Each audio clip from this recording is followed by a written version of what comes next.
We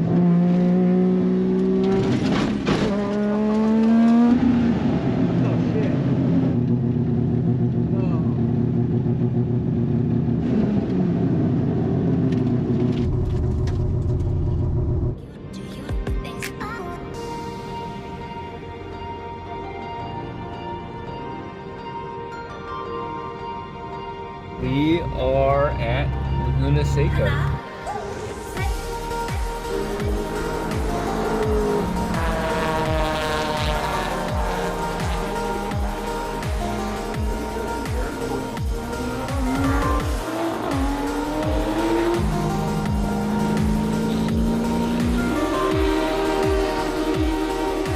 So Laguna's infamous for having houses right near it, so they have massive noise restrictions.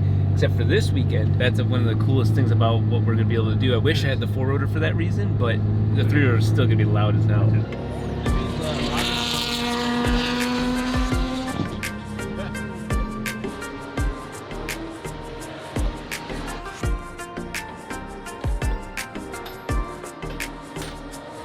I purposely left the car plugged in because the whole point is it shouldn't be draining the battery at all like it used to. So we'll see if it turns over, but it took me more time to get my shit out of the car than it was to get the car ready. That was like 3 minutes. Yeah. We click, click, click, click.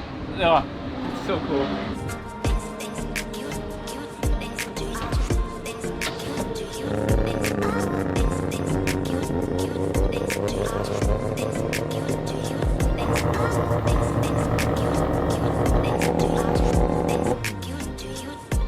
Solid, not draining the battery. I mean, it is a completely different car because it's completely different wiring. First thing we're gonna do is we're gonna set up the trailer, get the generator wired in, have our home base for us to work on the car.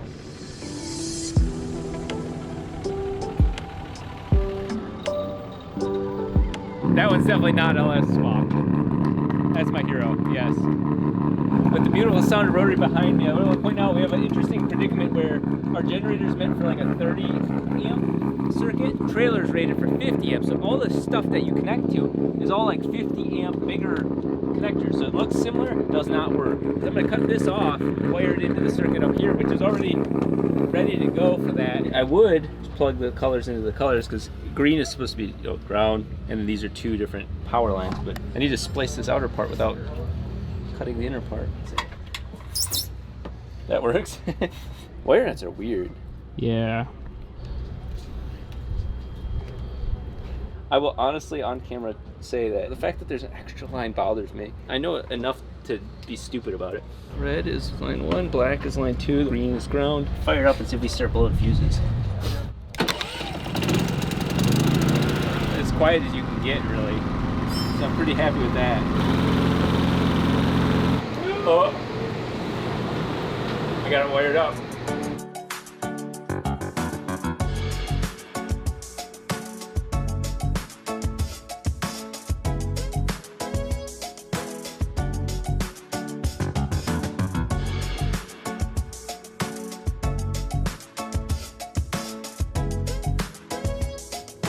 Nobody tells you this about aging. My eyebrows sink lower and my forehead has moved back. Even without a receding hairline, I've noticed my forehead looks bigger. Now when I do this, it's actually the same from like when I was in high school. Even without a receding hairline, the world grants you a receding hairline based on extra scalp and forehead skin. It's absolutely annoying. But you know what helps combat all of that? It's Keeps. Best thing about Keeps for me was preventing this sort of conversation when I was 30. I wanted to make sure I had as much hair as possible. I didn't realize that that would help fight the excess skin fight. Keeps.com has done a wonderful job at helping answer all the questions you've ever had about preventing male pattern related hair loss. It's incredible. It was such an uncertainty for me 10 years ago and I didn't know what was going on. Keeps came along and just really simplified everything. On top of that, it's very hands-off, except for actually, if you want to, styling your hair. 2 out of every 3 guys end up getting some form of male pattern related hair loss by the age of 35. And that includes the corners here going up and back, or even the top, and then they all meet up, and then there's a little puff here. Inevitable part of certain futures. It was part of my future, and thankfully that future is not gonna meet me in my 30s thanks to Keeps. None of us are getting any younger or even pausing the effects of aging. Take the jump, go to keeps.com/RobDahm and get a special offer right now. That's keeps.com/RobDahm. Just said, hey, can you sign something? And he busted a rotor, and I looked, and he turned it. It's a 10A. We go to yeah. Look at how fat these are. I don't know if that's aftermarket, but look at. That's a 10. He actually has a 10A. That's like the original Cosmo car. Look at how the pocket is purposely leading towards this way. That was what everybody thought. It's like, you know, more surface area here means that it'll push the rotor. Wild to see this. These ones got the big one. Yeah. They got hella deep.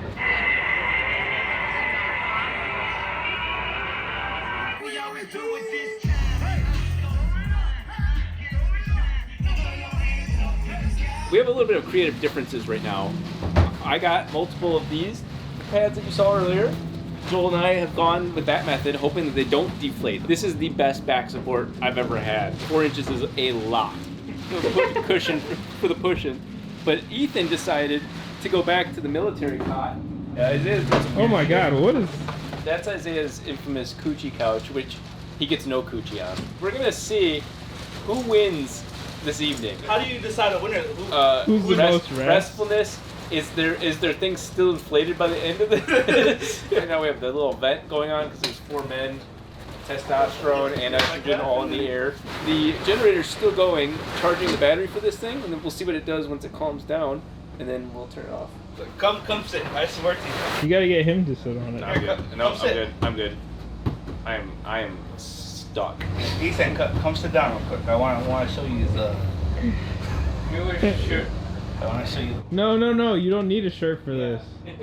It is the morning of Saturday here at Laguna Seca, and it's really hilarious that we're right next to the Continental sign, and we're running their ABS system. That's the thing I got to work on this morning. The guys are working on buttoning up the car, bleeding the brakes. Oh, yeah. It's not sponsored. I got up at about 2 in the morning, fired up the generator, got the heat working. Just really dialed everything. I'm really happy with how that setup works. Slept like a rock until I had to go pee. Yours looked like it deflated a little bit. Yeah, it deflated a little bit. You slept like a rock on the floor. A Dahm Racing breakfast menu.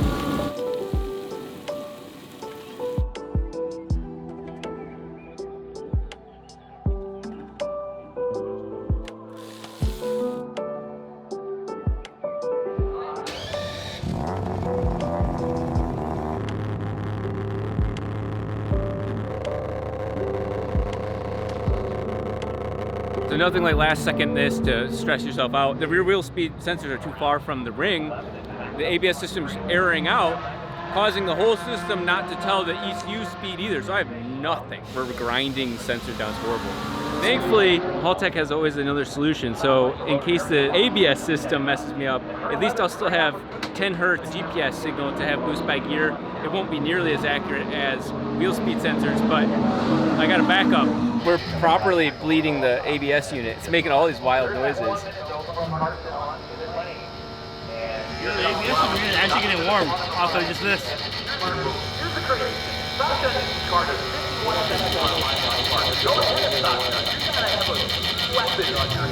It says it's finished. You can't wing motorsports level stuff. You have to do your research. The way that the balance bar was set up on the Willwood, it's only meant for a little bit of adjustment. Well, right now it's a free floating setup. Every time you press the pedal, it's adjusting itself, and it shouldn't be. And so there's these locking nuts that are put in the wrong spot, so the pedals are all getting all weird. I just did probably one of the coolest things I've done in a long time, which is solve a problem the wrong way. Because we can't lock the balance bar, and if we keep doing this, it's gonna keep rotating. We're gonna put this onto that 12 point, zip tie this to the pedal so the bar always stays with the pedal. It's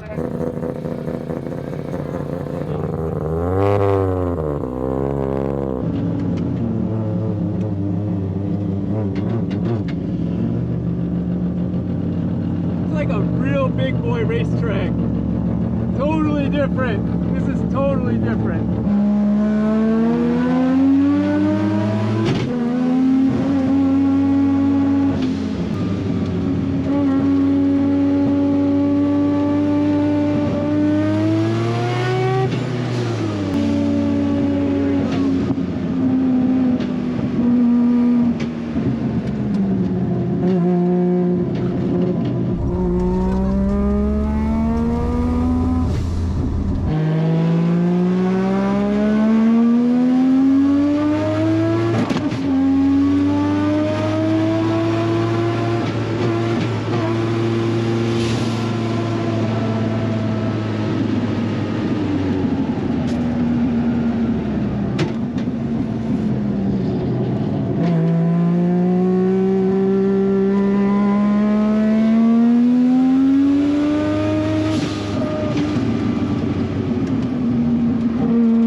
the guy's okay. He got off right at pit road, but his car's literally burning to the ground. I don't know what happened. I saw like it smoke kind of as soon as the first What was it? It was a Supra. So Supra, as soon as you'll see smoke starting to come from it. I came over one of the turns and then boom, there it is on fire. It looked like a war zone. Tons of chunks of like little smoldering on fire. The car's gone. I'm glad he's okay. That's insane. I've never seen something like that. I'll tell you right now, aside from the Supra catching on fire, which was a very traumatizing thing, the track doesn't feel anything like any of the simulators. It's the same like layout. The whole world around you is so different. It's not the video games at all. How was the corkscrew?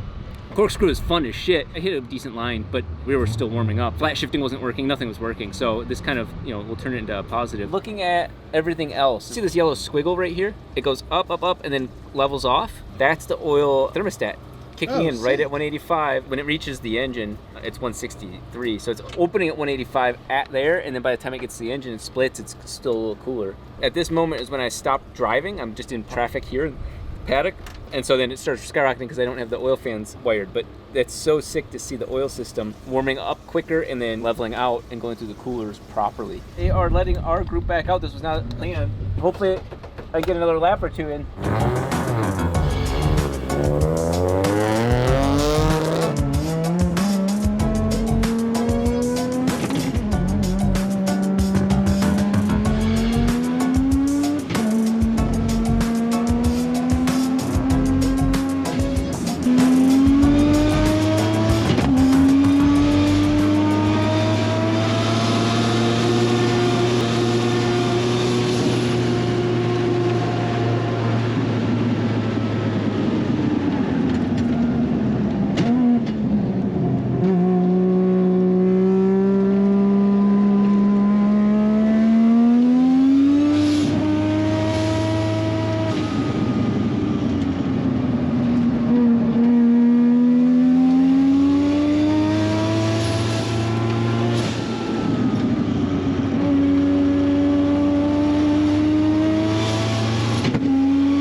Absolutely incredible.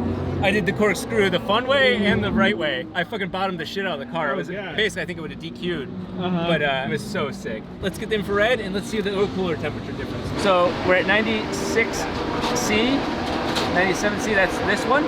Now let's go over to the other one. 94C, you're talking 4 degree Celsius difference. Yeah, they're basically the same. Then the intercooler is closer to 31C, whatever that is. Yeah, so there's the E-gate right there. You're talking 330 degrees. That's the E-gate's head right there. You can't see it, 68 degrees because of the coolant. Oh, look at, you can see the oil system right there. That's the rear oil block. Our oil coolers are a success. I got a lot of data to go through. I had like 6 laps on the simulator and then just 1 actual human lap. And Joel and I talked off camera before we even left Ontario was how fast do I want to go? And I was looking up numbers of what other people do, and I was like, if I get under a 150 in my first day, I would be happy. Well, my very first lap, is a 146. That's with no boost by gear. That's all the excuses that you can come up with. I will tell you right now, race ABS fucks. It is so crazy. Like, no longer am I just one wheel locking up like I always do at this point because of all the braking weirdness. It handles that for me. I wish I could log the Continental system. I'll get it to work with the Haltech someday, but right now, consistency, braking and turning, this car is incredible. You'll see the only negative is that boost by gear isn't working. So with all that load, it thought it was in first gear and it would go past 10 PSI instantly and then boost cut. So I had to half throttle the whole course just so I wouldn't hit boost cut. I had all my rough numbers just in there, downshifting, upshifting. It is sick. That was a clean, amazing experience. Couldn't ask for a perfect first time at Laguna Seca.